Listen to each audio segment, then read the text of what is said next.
In any case, man, so congratulations. Now we're going to move on and talk about the glorious fucking Chesty Puller, which, and this, I might get fucking completely hazed, but maybe I'm not.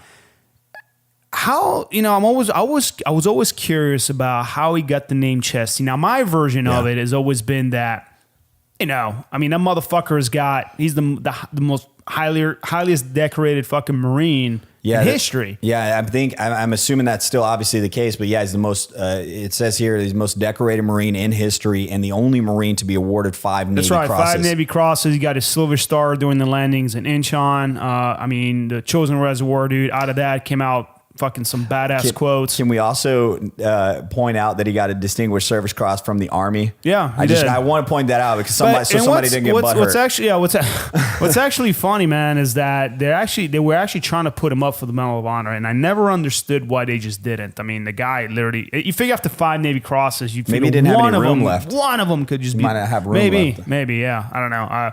But so I never understood where he got the name Chesty. So there's a lot of rumors going around, but we actually did find some documentation that kind of says maybe where this thing came from. So. Yeah, first thing, and I'm going to be taking lead on our military history today story, so I might fuck this up real bad. I'm gonna go ahead and apologize. This is usually I get to just banter while you get to read the stories and sound all professional, but we're gonna hopefully I represent Chesty okay. So what's crazy is you were saying that you've always wondered where he got the nickname. To be honest with you guys, obviously, like I said, Chesty's the guy that we say goodnight to. It's somebody I'm clearly aware of. He's the Marine Corps hero. I never thought to ask the question, like, where the fuck did he get the name?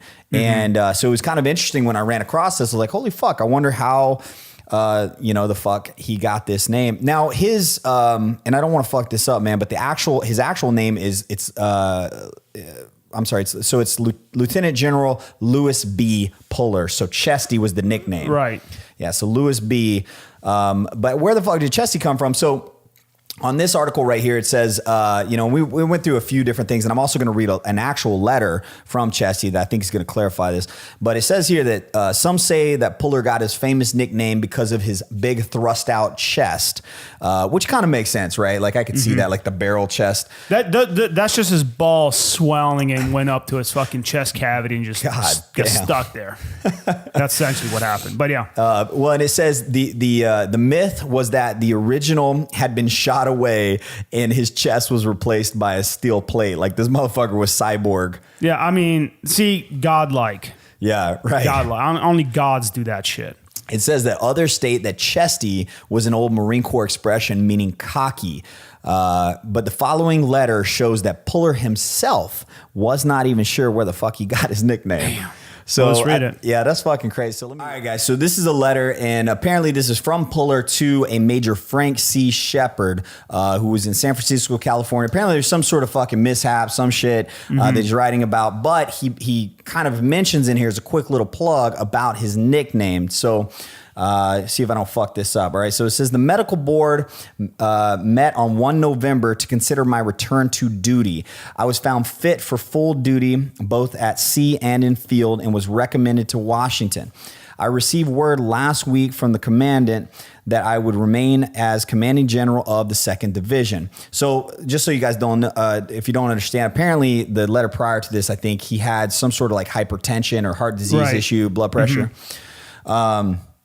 I received, let's see, if I had a thrombosis, cerebral hemorrhage, or hypertensive disease, it did not amount to much, for I was walking around the 4th day after the hospital. Well, no fucking shit. He's Chesty fucking Puller, man. Yeah, I mean, that's just dragging your balls, dude. That's just, it can kind of fuck up your blood pressure a little bit. I get it. Yeah. I understand that you have orders to force troops here at Camp Lejeune. I would certainly like to get you in the 2nd Division, but do not see how it would be possible due to the present policy at headquarters. At least you will be here on the base, and I look forward to seeing you again. Be sure to drop by after reporting in. He adds, I agree with you 100%. I had done a little soldiering previous to Guadalcanal and have been called lots of names, but why Chesty, especially the steel part?